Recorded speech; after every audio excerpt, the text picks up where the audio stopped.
Somewhere on a remote world, a group of outlaws are meeting, discussing their plans to assault yet another major convoy. These are hardened criminals, bloodied by years of their violent reality. As they discuss their next target, a faint scream is heard. It's not an uncommon occurrence in their outlaw outpost, but as the scream continues and gets louder, they look to one another with wide eyes. They know that at that moment, they are dead men walking, as they realize that the sound they were hearing was the collective sound of dozens of nail drop pods screaming through the atmosphere, carrying their elite, fearless cargo, the UEE Marines. My name is Paul Shelley, and you're watching Galactic Historian, a show where I take a look at the lore and history of sci-fi universes. Today we'll be breaking down the history of the most elite fighting force of humanity in the Star Citizen universe, the UEE Marines. As always, I can't do this without you, and your support has been insane.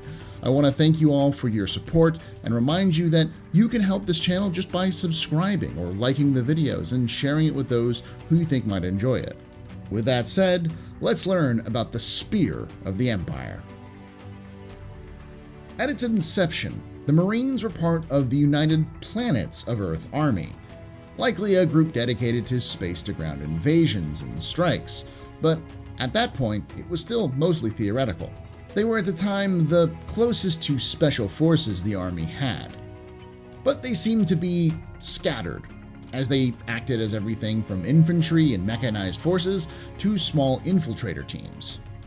Arguably, the most famous early Marine, and the one who helped shape the future of the branch, was a member of the mechanized company from the 3rd Marine Expeditionary Unit during Operation Nemesis. His name was Sergeant Adam Corr. Now, Operation Nemesis was the first punch back against the Devarin in the First Devarin War, and involved the invasion and liberation of Idris IV. As it started, everything was going according to plan, with the 3rd dropping with the 112th Army Infantry Battalion to capture a spaceport codenamed The Hill. However, shortly after the combined force secured their drop zone, they were attacked by Devarin defenders in a coordinated strike. While the Devarin rushed the defenders on the ground, the UEE fleet that was to cover the assault was smashed by a previously unknown orbital defense that the Devarin had built on the planet. It didn't take long for the 3rd to be cut in half, and the entire invasion force to be pushed back to the last line of defense. Soon, the entire chain of command lay dead, leaving a young army captain named Ivor Mezer in charge.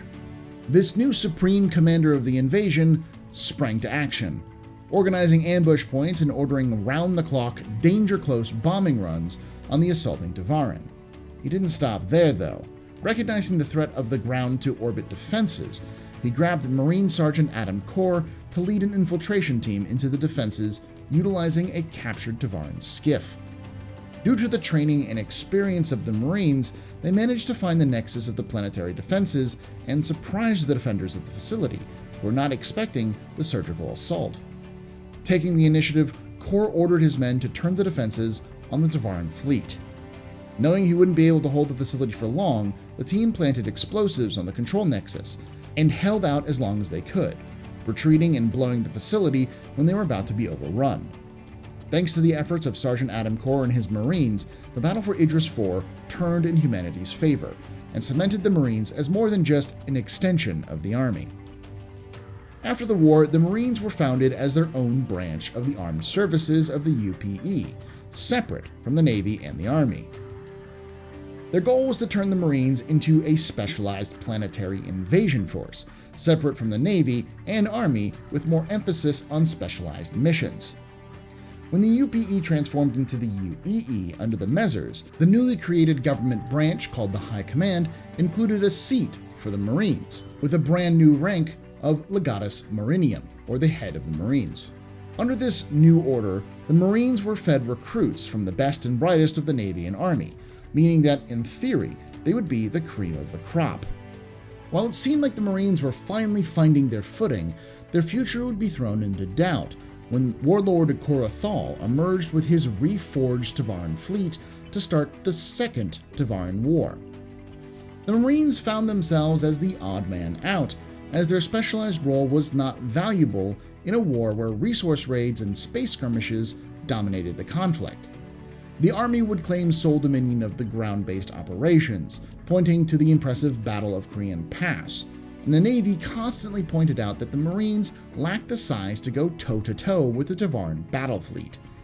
Both of their other branches were bitter that their best candidates were being shuffled over to the Marines, and jealously guarded their best and brightest, while seeking to strangle the Marines economically, cutting their budget down as much as possible and refusing to hand over material and resources due to quote-unquote war needs.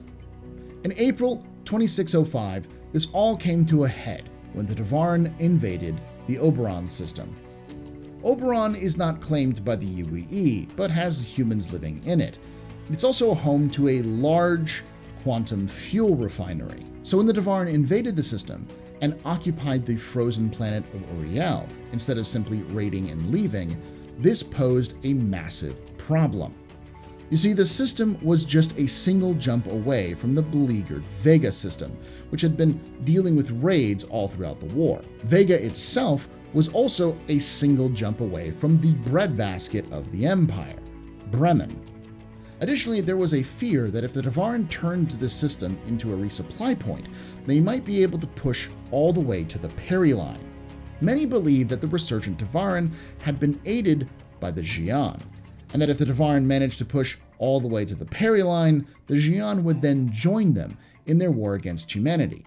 This was seen as an apocalyptic end of humanity scenario from the UEE. No one knew what to do.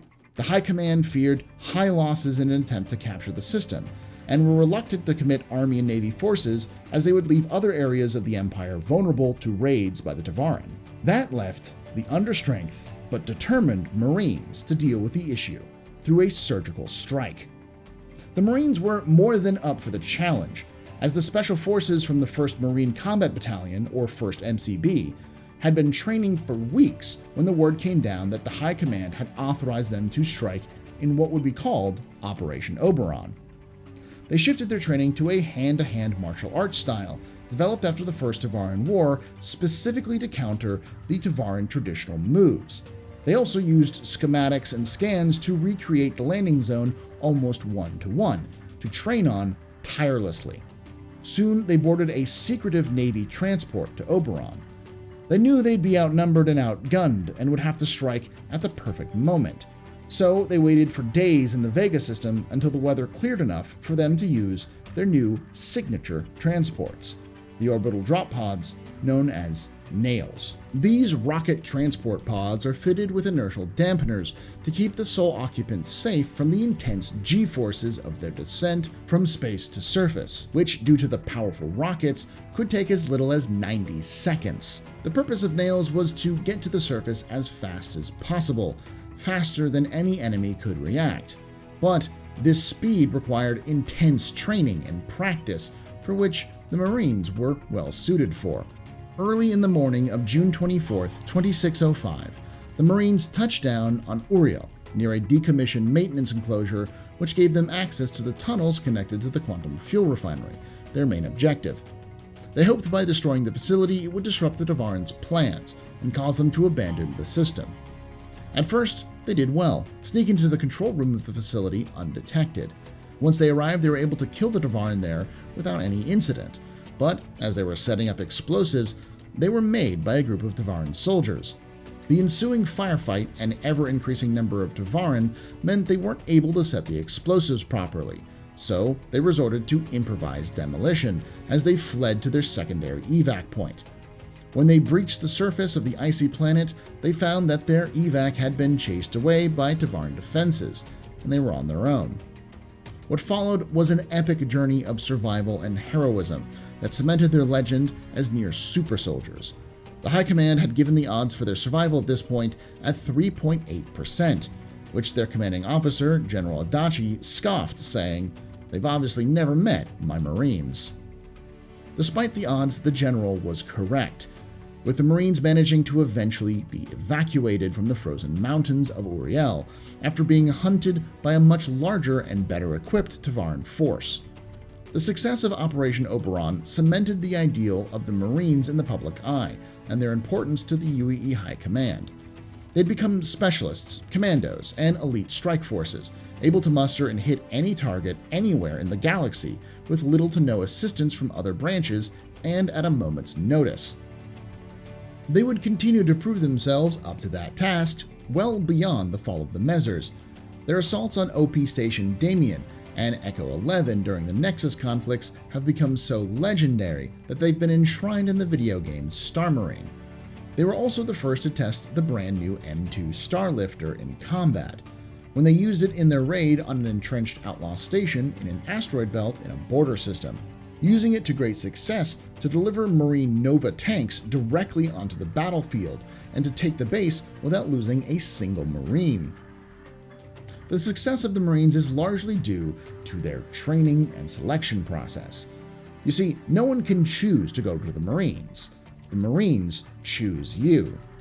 During initial training for the Army and the Navy, the best recruits are pulled out and transferred to the Marines.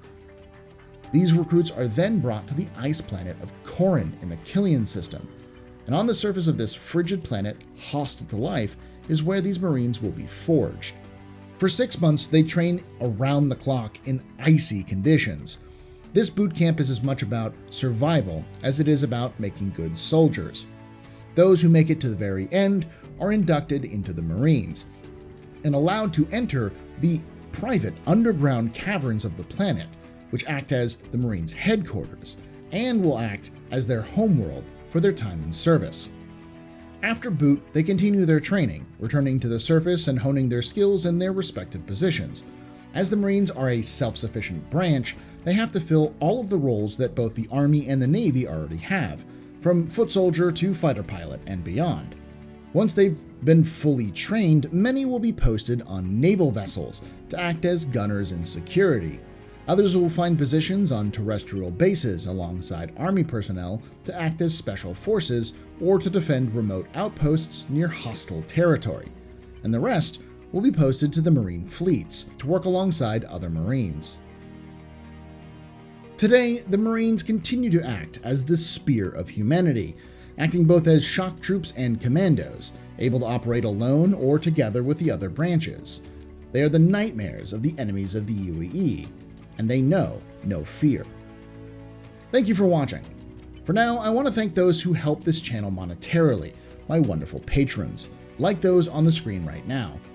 Specifically, I want to shout out the latest batch of this past month, including Russell Torres, Josh S., Mount Stunner, B2 Burn, Deuce Maximus, SPG Legion, Astral Gemini, Timble, Jordan Moreno, and I Am Vader. If you want to be like these fantastic people and help make these videos possible, you can sign up in the link below. For now, I'd like to know your thoughts on the Marines, and would you like to know more about these elite soldiers of the Empire? Make sure to tell me in the comments down below, and as always, remember, Ex Historia ad Astra.